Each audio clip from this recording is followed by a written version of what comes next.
तो ये वाली राइट साइड पे जो लिखा हुआ है m1v1 प्राइम, ये लेफ्ट साइड पे जाके माइनस हो जाएगा m1v1 प्राइम, और m2v2 प्राइम के साथ जो मल्टीप्लाई हो रहा है ये उधर जाके डिवाइड हो जाएगा। तो आपके पास इक्वेशन आ जाएगी v2 prime is equal to minus m1v1 prime over m2।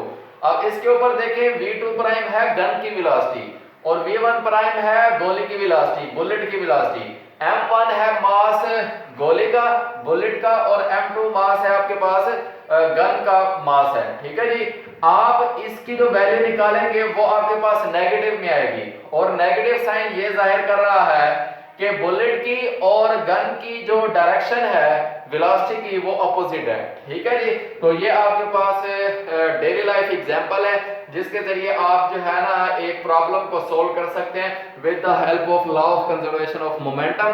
तो इसी तरह जो है आप और भी प्रॉब्लम्स को जो है वो सोल्व कर सकते हैं related to law of conservation of momentum. तो ये आपके पास एप्लीकेशन है इसकी, तो इस तरीके से आप इसको जो है ना प्रॉब्लम को सोल्व कर सकते हैं। ठीक है जी।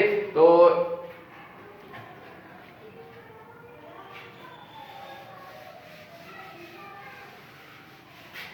ओके स्टूडेंट, हमारा नेक्स्ट टॉपिक जो है वो है equations of motion and it's applications. ठीक है जी।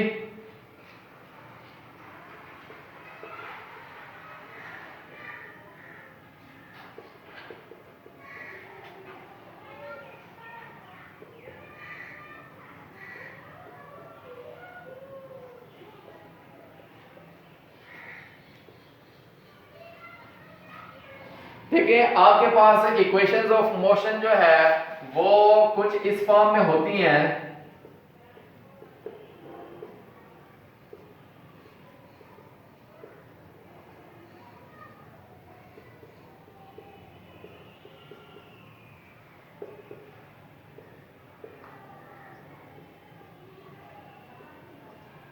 देखिए स्टूडेंट, ये हमारे पास इक्वेशंस ऑफ मोशन होती हैं। ठीक है जी। आप इनको यूज करते हुए अपनी डेली लाइफ प्रॉब्लम्स को, न्यूमेरिकल्स को, एग्जांपल्स को आप सोल्व कर सकते हैं with the help of equations of motion. ठीक है जी। तो आप इस इक्वेशंस ऑफ मोशन में कुछ चीजें देख रहे हैं, कुछ टर्म्स देख रहे हैं जो कि आपको नजर आ रही है। देखिए vf is the velocity of a body which is final. ठीक है जी। तो आपके पास vf किसी भी बॉडी की फाइनल वेलोसिटी है। Similarly, vi is the initial velocity of the body. So you will say vi is equal to initial velocity of the body. Okay जी। And so on, ये एक्सेलरेशन है, ये time है, ये distance है। इसी तरह आपके पास ये टर्म्स जो यूज हो रही हैं इक्वेशंस ऑफ मोशन में, तो इसको आप इस तरह से डिफाइन करेंगे। ठीक है जी। तो इसको जब आप प्रॉब्लम सोल्व करने के लिए इस्तेमाल करेंगे तो आपने कुछ कंडीशंस हैं, कुछ जो है ना वो लिमिट्स हैं जिसको आप यूज करेंगे। ठीक है जी। तो वो कंडीशंस जो है वो मैं आपको बता देता हूं। देखिए, अगर आप इसकी मदद से upward and downward problem solve कर रहे हैं, कोई भी बॉडी ऊपर की तरफ जा रही है या कोई भी बॉडी नीचे की तरफ आ रही है, तो आप उसकी प्रॉब्लम्स को इस इक्वेशंस की मदद से हल कर सकते हैं। और वो मैं बता देता हूं आपको कि देखिए, अगर बॉडी ऊपर की तरफ जा रही है,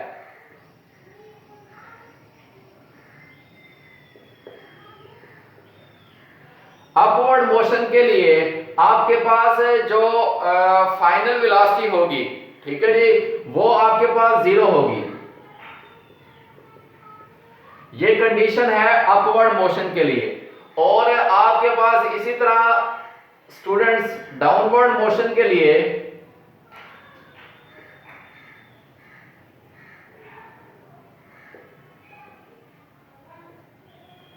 इनिशियल वेलोसिटी 0 होगी।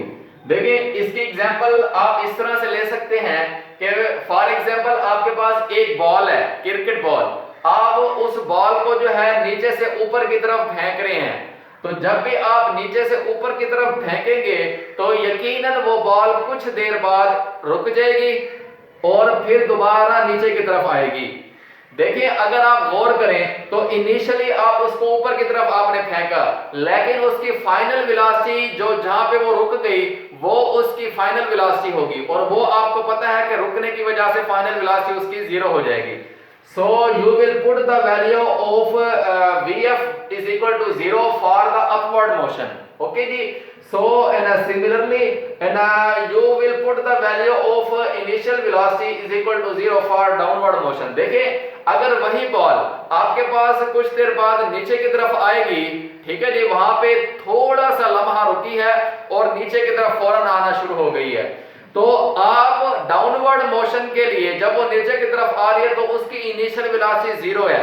क्यों? क्योंकि वो बॉल वहां पे थोड़ा लम्हा रुकी है, उसके बाद नीचे की तरफ आई है, तो उसकी आपने students initial velocity zero put करनी है डाउनवर्ड मोशन के लिए। ठीक है जी, तो ये अपवर्ड मोशन के लिए और डाउनवर्ड मोशन के लिए आपने कुछ कंडीशंस हैं वो यूज करनी है। तो आपके पास अगर इस तरह की प्रॉब्लम आए अपवर्ड और डाउनवर्ड मोशन के लिए तो आप ये जो है इस्तेमाल करेंगे, तो ये आपके पास जो है ना टर्म या कंडीशन ये इस इक्वेशन में पुट करके आप उसकी एक्सेलरेशन या जो भी उसका डिस्टेंस है वो आप फाइंड आउट कर सकते हैं। ठीक है जी, और एक और कंडीशन ये है अपवर्ड और डाउनवर्ड मोशन के लिए कि आपने जो एक्सेलरेशन लेना है ये वाला, ये आपने एक्सेलरेशन ग्रेविटेशनल एक्सेलरेशन लेना है। ठीक है जी, तो ये आपको पता है कि g होता है और इसकी वैल्यू होती है 9.8 मीटर पर सेकंड का स्क्वायर।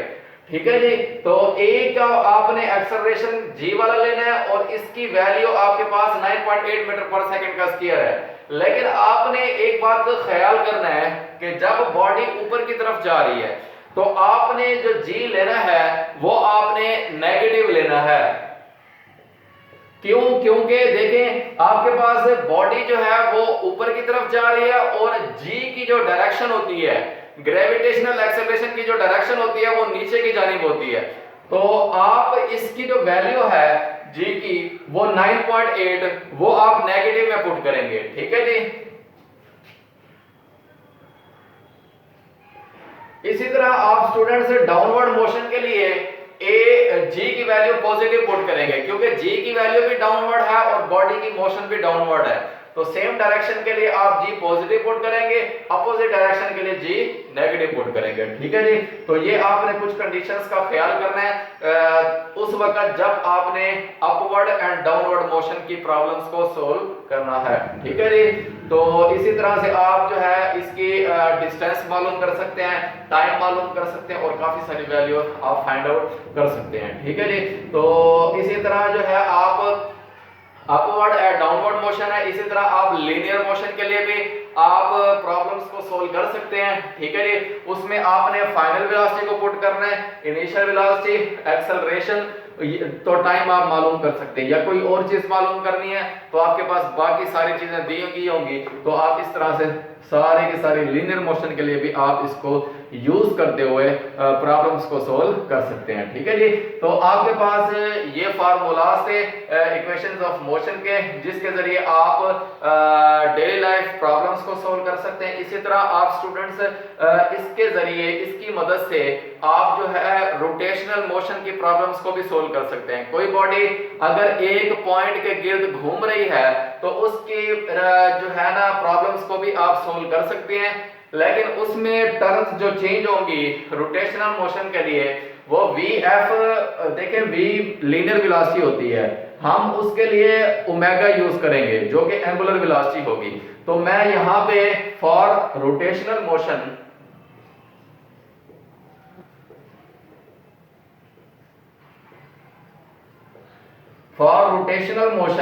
रोटेशनल मोशन के लिए हमारे पास v, हमारे पास ओमेगा आ जाएगी जो कि एंगुलर वेलोसिटी होगी,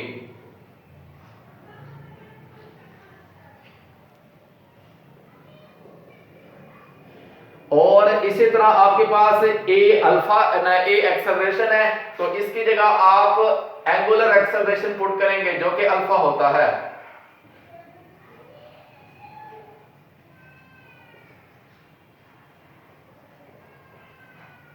तो आपके पास ये टर्म्स जो है कुछ इस तरह से चेंज हो जाएंगी, वेलोसिटी एंगुलर वेलोसिटी में और एक्सेलरेशन एंगुलर एक्सेलरेशन में चेंज हो जाएगा। ठीक है जी। तो इसी तरह आप जो है लीनियर डिस्टेंस को, लीनियर डिस्टेंस के लिए आप एंगुलर डिस्टेंस इस्तेमाल करेंगे, एंगुलर डिस्प्लेसमेंट इस्तेमाल करेंगे जो कि थीटा के बराबर होता है।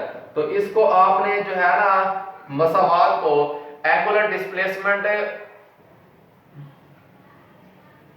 की वैल्यू को पुट करेंगे फॉर रोटेशनल मोशन। ठीक है जी। तो ये टर्म्स कुछ इस तरह से चेंज हो जाएंगे, बाकी सारी टर्म्स टाइम है कांस्टेंट्स हैं वो वैसे के वैसे वहीं पर रहेंगे। ठीक है जी। तो आपके पास फॉर रोटेशनल मोशन अगर प्रॉब्लम आपके पास कोई ऐसी आ गई है जिसमें बॉडी रोटेट कर रही है किसी पॉइंट के गिर्द, तो आप उस वक्त V, A और S को आप ओमेगा, अल्फा और थीटा में चेंज कर देंगे और आप उसकी वैल्यू पुट करके अपना रिक्वायर्ड आंसर जो है या जो चीज पूछी गई है उसको फाइंड आउट कर सकते हैं। ठीक है जी। तो ये इसकी एप्लीकेशन है जो कि आप इक्वेशंस ऑफ मोशन को इस्तेमाल करते हुए फाइंड आउट प्रॉब्लम्स को सोल्व कर सकते हैं। तो इस तरह आप जो है इक्वेशंस ऑफ मोशन को इस्तेमाल करते हुए अपवर्ड डाउनवर्ड प्रॉब्लम्स को सोल्व कर सकते हैं। कोई बॉडी अपवर्ड मूव कर रही है, डाउनवर्ड मूव कर रही है, इसी तरह कोई बॉडी रोटेशनल मूव कर रही है उसकी प्रॉब्लम्स को सोल्व कर सकते हैं। कोई बॉडी लिनियरली मूव कर रही है तो उसकी प्रॉब्लम्स को आप सोल्व कर सकते हैं। ठीक है जी।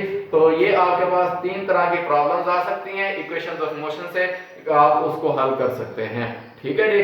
तो ये हमारा आज का टॉपिक है। तो इसके हवाले से जो है ना आपने एप्लीकेशंस और जो है ना equations of motions and it's applications and law of conservation of momentum और इसकी एप्लीकेशंस जो है ना आपने याद रखनी है। इंशाल्लाह फिर नेक्स्ट लेक्चर में हम इंशाल्लाह आपको मजीद एक न्यू आपके पास टॉपिक लेके आएंगे जो कि आप जो है ना और उसको हम इंशाल्लाह समझाएंगे।